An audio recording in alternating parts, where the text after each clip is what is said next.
One afternoon, Miyamura unexpectedly encountered his past self, who always wore a sad expression. Miyamura in the past appeared to despise everything, he even contemplated suicide. However, Miyamura encouraged him, telling him that in the future, he would meet cheerful, kind-hearted friends who would be ready to befriend him, especially a girl who would be willing to cry and laugh with him. Then he woke up with tears on his cheeks. The scene shifted to Sengoku, who always smiled but carried his own worries. Despite his fears, he was willing to do anything for the person he loved, which is why Ayasaki cherished him. Going back to the past, when Sengoku and Ayasaki hadn't known each other yet, Sengoku appeared indifferent to Ayasaki, even though she was famous for her beauty. However, when Ayasaki started a conversation with him, he happily responded and even proactively let her borrow a book. Not only did he treat Ayasaki well, but he also showed friendliness towards Sakura, which made Ayasaki happy. Knowing that she liked reading books, Sengoku invited her to his house to visit his bookshelf. That evening, they searched for books together and had a conversation. Sengoku showed his great knowledge about books and knew how to make Ayasaki happy. The next afternoon, Ayasaki visited Sengoku's house again, and while they were talking, Sengoku confessed his feelings to her. She then happily agreed to be his girlfriend. Returning to Hori, she was painting Miyamura's toenails when suddenly, due to an uncontrollable strange desire, Miyamura placed his foot on her head. Miyamura quickly realized his mistake and apologized to Hori, who wasn't angry but wanted to know why Miyamura was always gentle with her. She even imagined Miyamura getting rude, which excited her. The next morning, Miyamura acted differently than usual, trying to appear serious and rude when talking to everyone. Toru quickly discovered that it was because Hori forced him to act that way, because Hori loved Miyamura when he acted rude. Hori encouraged him not to overexert himself if he couldn't do it. However, wanting to satisfy Hori's weird interest, Miyamura took a bold step and threatened her, making the girl seeing that scared and run away, and Hori felt happy about that. While talking, Yuki mentioned that she had been confessed to a few days ago but rejected them because she didn't know them well. However, she felt a little guilty for rejecting someone without a reason. Hori came up with an idea to ask Toru to pretend to be Yuki's boyfriend so that she could face the person who confessed to her. Miyamura immediately called Toru, and Toru quickly agreed. Then everyone gathered and went to find the person who confessed to Yuki. Since they had to pretend to be in love, Toru took the initiative to hold Yuki's hand, and she silently received it, hoping that this moment would last forever. Later, the two of them arrived at the meeting point, and finally, the person who confessed appeared. His handsome appearance shocked Toru, Hori, and Miyamura. His name was Yagani, and he was a polite person. Knowing that Toru was Yuki's boyfriend, he took the initiative to say goodbye and leave. Immediately after that, Hori rushed to Yuki and asked her why she rejected him. It turned out that she felt uneasy because of his excessively handsome. During the conversation with Ayasaki, Hori learned that Yagani had very poor eyesight. Therefore,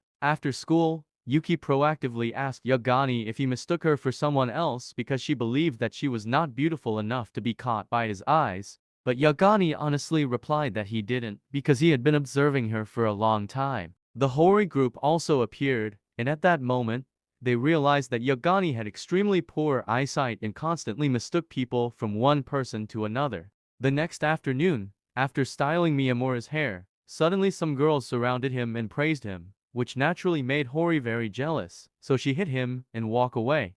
As they walked home together, Miyamura unexpectedly encountered two old friends who used to isolate him in middle school, and they continued their old habits of teasing him. They even insulted Miyamura in front of Hori, which immediately made her angry, and she then fought them out. The next day, the old friend from yesterday coincidentally met Shindo, and we learned that his name was Tanahara. Shindo knew that, though Tanahara's words were a bit rude, he deeply cared about Miyamura. Back to Hori, she is demanding Miyamura to act rudely towards her to satisfy her strange preferences. Suddenly, Shindo appeared and blamed Miyamura for making Hori sad. With no other choice, Miyamura had to be rude to her to make her happy, and then they left, leaving Shindo perplexed. Hori later unintentionally encountered Tanahara's group, which immediately caused them to be scared. Suddenly, they saw Hori behaving obediently in front of Miyamura, which made them all fear Miyamura from then on. When they arrived home, Miyamura and Hori met Hori's father. Miyamura then made an appointment to meet him privately to discuss her peculiar preferences, hoping he could change Hori, but he could only encourage Miyamura to endure Hori. The next day, while searching for his phone, Miyamura encountered Mizuchi, who also liked Hori. Despite appearing indifferent, Mizuchi helped Miyamura find his phone. To thank him, Miyamura asked him to hit Hori to fulfill her strange preferences, but was refused. Both of them then encountered Hori, and Miyamura immediately displayed rude behavior towards her in front of Mizuchi, leaving him shocked. As a result, Mizuchi had a different view of Miyamura. Returning to Tanahara, he was in a dream where he was trapped with Miyamura, and Miyamura kept saying strange things, making him only feel terror. When he woke up, he immediately called Miyamura to say something, but Miyamura didn't answer. Therefore, the next afternoon, he went directly to Miyamura's mother's cake shop to meet him. Not knowing what to say, Tanahara just bought the cakes and asked to leave. Miyamura thanked him and said goodbye. On the way back home, Tanahara remembered the memory of when he used to study with Miyamura. He had once forgotten to feed Miyamura's rabbits, which caused all of Miyamura's rabbits to die. And since then, Tanahara had never dared to tell Miyamura the truth about it. It haunted him until today. While cleaning Hori's room, Miyamura found Hori's old yearbook and reminisced about his past. Although it was difficult, Miyamura wanted to become friends with Tanahara again because he believed that everyone deserved to be friends. The next morning, while walking with Hori, Miyamura spotted Tanahara, and somehow both boys had strange expressions on their faces, which made Hori feel jealous. It turned out that the two of them had just made up, hence the awkwardness. While they were talking, Shindo appeared and said something that caused a misunderstanding for Hori. Tanahara quickly took him away to avoid Hori's wrath. Hori then told Miyamura that she was jealous of him, even when he was playing with boys. This made Miyamura ask his friends to keep their distance from him.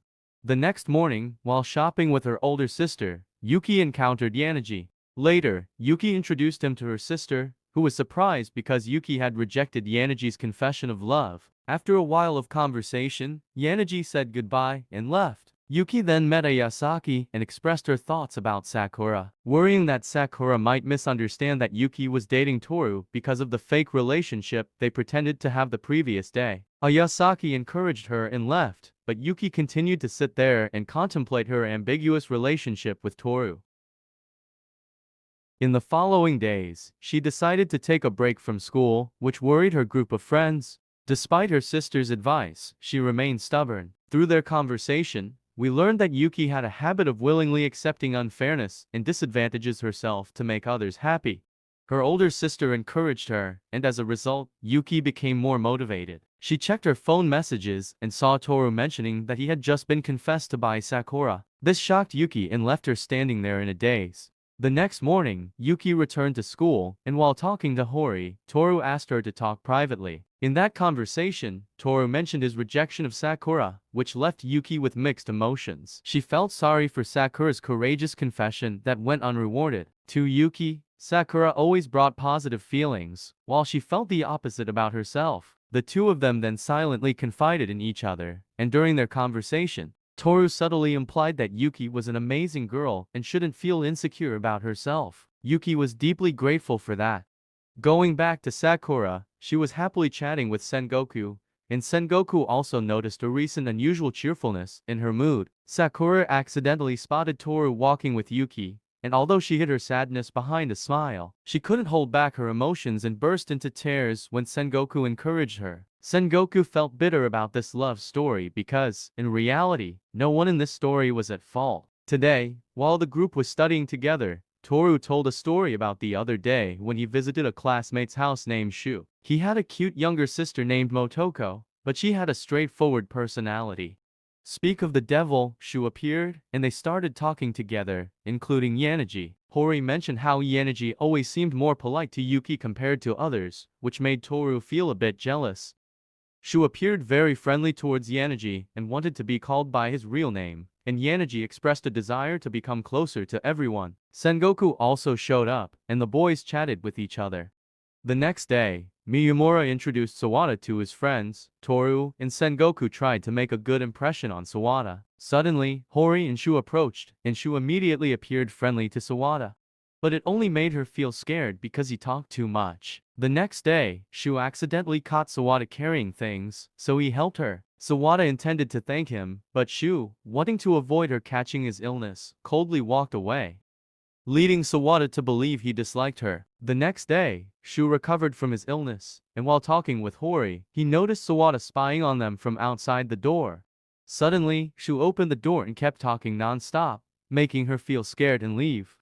But then, she glanced back and smiled. The scene shifted to Shu's younger sister's past, Motoko, who was being told by her teacher that she might fail the upcoming exams because of her academic performance. It made her feel discouraged, but Shu appeared and encouraged her, believing that her efforts were valuable and no one should underestimate them. Upon hearing those words, she burst into tears, and Shu gently patted her head and comforted her. The next day, Shu asked Hori to tutor his younger sister, and upon seeing Shu's affection for her sister, Hori agreed.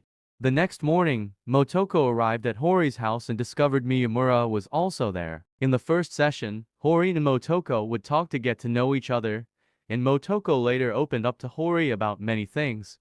Meanwhile, Shu was preparing a lucky charm for his younger sister, hoping she would pass the upcoming exams.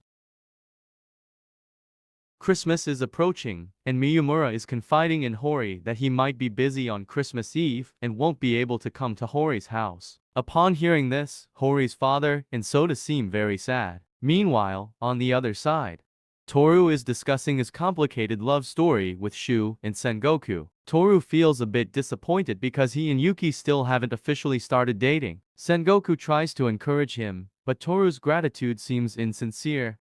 The next day, Yuki meets Toru and expresses her desire to come over to his house to play games. Suddenly, Toru feels worried because something seems unusual at his house.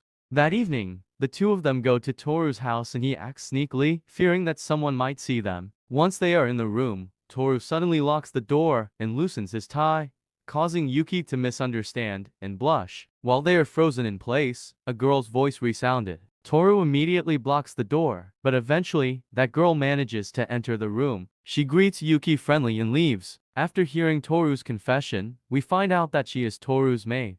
The next day, at the student council room, Sengoku encounters Ayasaki and her friends. She continuously invites Sengoku to come to her house on Christmas Eve, but he seems to be trying to avoid it. She ends up crying and as a result, Sengoku was scolded by his friends. In order to defend himself, Sengoku recounts his experience at Ayasaki's house. It turns out that Ayasaki's father likes collecting insects, which is why Sengoku was afraid to go to her house.